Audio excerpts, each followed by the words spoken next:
Greetings, my name is April Vihilidal, and I would like to share my research journey with you.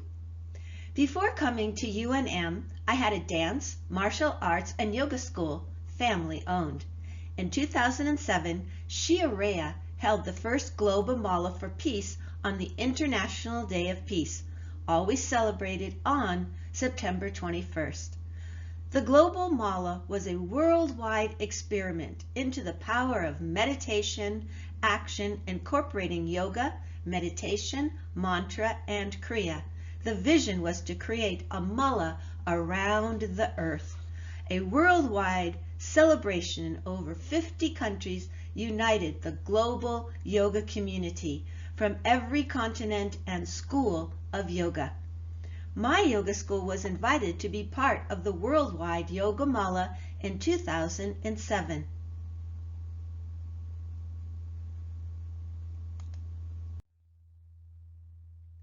For the 2007 Worldwide Yoga Mala, I had a 3-day intensive, which lasted 8 hours each day, practicing yoga, chanting Sanskrit mantras to the planets of our solar system and the sun, non-stop. Students could come and go, and I would stay the entire 8 hours each day. Thence I repeated this on the winter solstice of 2007 and the spring equinox of 2008. After the spring equinox 2008, I walked in the woods with my family and dogs. Upon returning home, I had an experience where hitherto unknown information flooded my consciousness concerning the Sphinx of Egypt, the solstices, and the equinoxes. The experience was unsettling, and a student friend found out about a conference called CPAC, Conference for Precession and Ancient Knowledge, and suggested I entered so that my newfound knowledge would have a platform for expression. I entered the poster board competition for 2008, 2009, 2010, and then in 2012, I won based on my discovery of the shadows on the face of the Sphinx phenomena, wherein I show the Sphinx smiling due to the shadows on its face. I am not sharing my work here from CPAC now, as I want to use it for my master's thesis at UNM and have a company of videographers travel to Egypt and capture my discovery on camera in real time. I won the Grand Hancock Award 2012 $1,000 for my Archaoeo-astronomy discovery called The Shadows on the Face of the Sphinx Phenomenon. My first UROC of 2020 was inspired and guided by Professor Kotler of UNM when she taught a course on man, myth, and magic, and Dr. Del Campo also supported me with an independent study. My second UROC of 2021 was inspired and guided by Professor Kotler, Dr. Andrew Carey, and Dr. Michael Thomas of UNM, and Dr. Del Campo supported me with another independent study. My third UROC of 2022 is inspired by Dr. Troy Lovato of UNM, and I am supported by Dr. Del Campo of UNM with another independent study. I asked important questions concerning my previous research done for UROC 2020 and 2021. Because many scholars today choose one or the other of the two dates for the solar eclipse that scholars agree has been encoded into the Odyssey in the vision of Theoclymenus, Book 20 of the Odyssey by Homer. I was attempting to choose sides with my research. At first, I tried to prove one date was right and the other date was wrong. Thence my research changed course because I discovered that one date perfectly matched the directions given by Calypso to Odysseus in Book 5 of the Odyssey, and the other was supported by the story arc of the Odyssey and my linguistic research. The autumnal date for the annular solar eclipse of October 30th, 1207 BCE by Papamarynopoulos et al. from 2012 matches the instructions given to Odysseus by Calypso in Book 5, verses 272 to 275 perfectly. And that is my original discovery that I am so excited about because no one has done that before.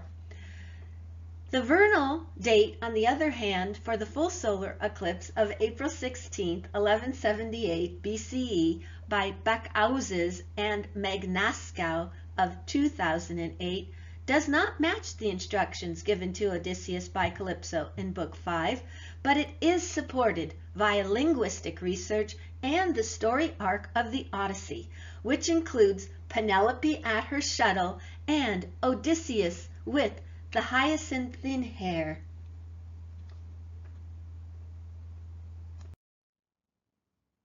Eventually, I did so much research.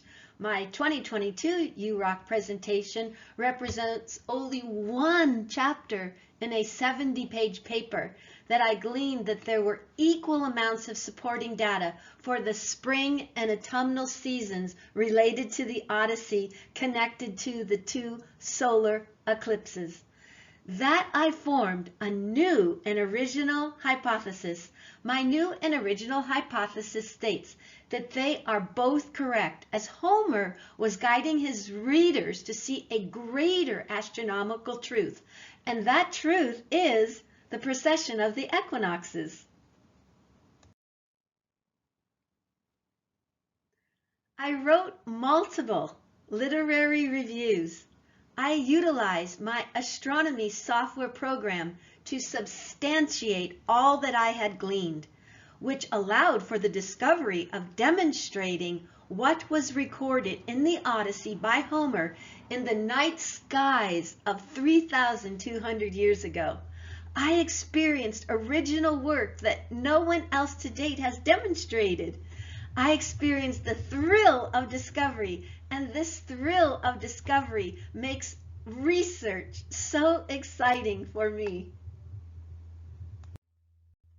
The two equinoxes are the time of date of the two times the sun crosses the celestial equator during the year, where day and night are of approximately equal lengths over the entire planet. The vernal equinox and the autumnal equinox can be marked each year in the autumn or the spring with the naked eye by observing the star constellation that rises with the sun on the aforementioned days. In our current state of knowledge, we see the ancients as ignorant of the precession of the equinoxes, but with the naked eye, they could have seen as easily as we do the same yearly phenomenon, twice a year in the spring and in the fall. In the star chart I have created here, you can see the spring equinox of 2022. It's circled in purple. The sun is rising in the constellation of Pisces, as we are in the age of Pisces, at 5 a.m. So if you look closely, you can see the V made by the heads of the two fish, and you can see our sun moving to the 90-degree position, because it is at that 90-degree position that the sun will be, and that is where the equinox will be marked. So what is a current example of the precession of the equinoxes exactly at 90 degrees? You see before you on the screen. On the spring equinox of 2022, this year, the sun rose at 90 degrees in the constellation of Pisces at 7:45 a.m. on the ecliptic, telling humanity where the sun and earth were in the grand cycle of the precession of the equinoxes. One precessional cycle is one complete go-around through the constellations on the ecliptic, the zodiac. And it is sometimes called the Great Year, which scientists now mark at 25,772 years in length. The precession of the equinoxes is humanity's most incredible legacy in the relationship to the cosmic order. Did ancient man have this rudimentary concept of the precession of the equinoxes? And did they understand why it was essential to record and encode the information in ancient megalithic structures and literature? Here is an important question. Based upon the knowledge gathered in this research study, I am questioning one current idea of the level of astronomical knowledge of the ancients concerning the precession of the equinoxes because of the information gleaned that has been discovered was encoded into the Odyssey by Homer. Did ancient cultures, in particular the Greeks of 3,200 years hence, without modern instruments, have access to the rudimentary knowledge of the precession of the equinoxes? Now, an important answer. Based on the finds of the current research presented herein, my well-supported academic answer is yes, it is possible and highly probable that the ancient Greeks of 3,200 years ago had access to the rudimentary knowledge of the precession of the equinoxes. Therefore, the aforementioned question demands continued research on the subject, as the study may alter our current view of the ancients' level of astronomical knowledge. In altering this view, current belief systems may be challenged, and some people may oppose the newly gleaned knowledge that our ancestors of 3,200 years ago were more astronomically advanced than previously given credit.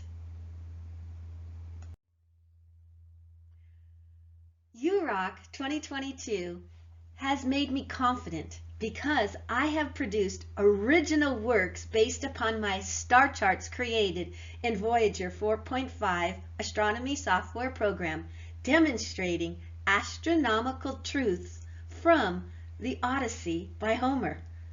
By standing on the shoulders of other researchers, astrophysicists, astronomers, and archaeoastronomers, about an eclipse encoded into the Odyssey, I have now taken the current research to the next level. I learned that as an individual, I am creative and can discover new ideas and perceptions regarding archaeoastronomy and literary archaeoastronomy. Next UROC 2023, I would like to create a team of professors at UNM, the ones mentioned herein, that will work with me in publishing my findings as a team and a graduate journal. Teamwork makes the dream work. Now for my next step. After this UROC of 2022, I am already planning the next phase of my research for UROC 2023 with Dr. Lavata. On the screen before you, you see our Earth with a golden grid around it, and that grid represents the ecliptic. If we go all the way around the grid one time in 365.25 days, that will be 1 year. If we go around the grid in terms of the precession of the equinoxes, that cycle would be 25,772 years, as stated by modern scientists. Now, let us look at where we are right now in the precession of the equinoxes. If you look at the very top arrow, you see it pointing in the age of Pisces. We are nearing the end of Pisces. We are about 600 years away from entering the age of Aquarius. If you look at the second purple arrow, That represents the life of Christ. As Christ said, I am the shepherd of men, but my followers will be fishers of men. And that's why you see many people that are Christians having the ichthys on their cars and their jewelry. Now we go to the third arrow and we see the time of the Odyssey, marked by the two eclipses of 1178 BCE and 1207 BCE. That is what my research concerns. Now, if we go to the fourth arrow on the bottom, we see the inception of the Jewish calendar, 5,782 years ago, or 3,761 BCE. Now, the next step of my research will be to provide analysis with supporting evidence within the text of the Odyssey by Homer to support the encoding of the precession of the equinoxes therein. Again, using the dates of the two eclipses, 1178 BCE and 1207 BCE, as estimated by modern astrophysicists. Thank you for listening and actively participating. I shall see you at UROC 2022 and UROC 2023. Bye for now. See you then.